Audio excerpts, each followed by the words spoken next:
ஒண்ணும் இல்ல, இந்த ரீல்ஸ் அரசுன்னு பார்த்து உதயநிதி ஸ்டாலின் ஒரு சமூக நானா நம்ம காந்திராஜ் சேனல்ல வந்து ராணிப்பேட்டை போய் அங்க மீட்டிங் போனது.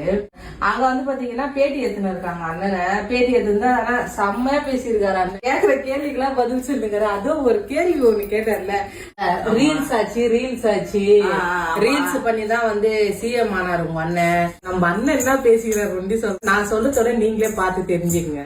ரீல்ஸ் அரசியல் சொல்லிட்டு ஒரு விமர்சனம் அன்னைக்கு பாத்தீங்கன்னா இப்போ யாரும் ஆன்லைன்ல ஓட்டு போடலன்னா ஓட்டு வந்து மக்கள் ஏக போட்டாங்கன்னா ஓட்டு தேர்தல் வழிகாட்டினின்படி அதுலதான் போயிட்டு பொதுமக்கள் வாக்களித்து இன்று பெருவாரியான தொகுதியில் நமக்காக ஒதுக்கி இருக்காங்க. அப்ப இது வந்து ரீல்ஸ்ல ஒரு ஆன்லைன்ல யாரும் கொள்ளல.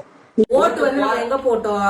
பூத்துல எங்க போட்ட? நீ என்ன ஆன்லைன்ல போன்லயா போட்ட? இல்லையே, நான் கஷ்டப்பட்டு நான் போய் சொல்லாத. நீ ஆன்லைன்ல தானே போட்ட? இல்ல நான் ஆன்லைன்ல போட போறேன். ரீல்ஸ் ஆச்சுன்றது பூத்துல தானே போய் ஓட்டு போட்டாங்க. அவங்க ஏரியால எந்தெந்த பூத் இருக்கோ அங்க போயிட்டு அந்த நம்பர் இருக்கா, அந்த பேர் இருக்கா, நம்ம கையில மை வச்சு போயிட்டு நம்ம என்ன சின்னமோ அதை அழிக்கணும். எல்லாருக்கே கேட்டாங்க கேள்வி. ஆனா பதில் சொல்றது நம்ம காந்திராஜன். அரக்கோணம் வந்து இன்னும் வந்து முன்னேறும், நம்ம அரக்கோணம் இன்னும் சுத்தமாகும். ஆனா சூப்பரா வந்து பதிலடி கொடுத்திருக்கீங்க. இது மட்டும் இல்ல, இன்னும் நாங்க எதிர்பார்க்கிறோம் இந்த மாதிரி தைரியமா கம்பீரமா மண்ண சிங்க மாதிரி பேசுறாரு பாத்தீங்களா. எல்லாமே அந்த அண்ணன் கிட்ட இருந்துதான் இந்த அண்ணன் கத்துக்கினாரு. அந்த அண்ணன் வந்து பேச மாட்டாரு, சொல்லுங்க தளபதி வழிகாட்டின்படி அதான் சொல்லிடுறாரு. அதான் அந்த அண்ணன் பேச மாட்டாரு. அந்த அண்ணன் கை காட்டினாலே போதும் இந்த அண்ணனுங்க செஞ்சிருவாங்க. அந்த மாதிரி நம்ம அண்ணன் காந்திராஜனை செஞ்சிருக்காரு.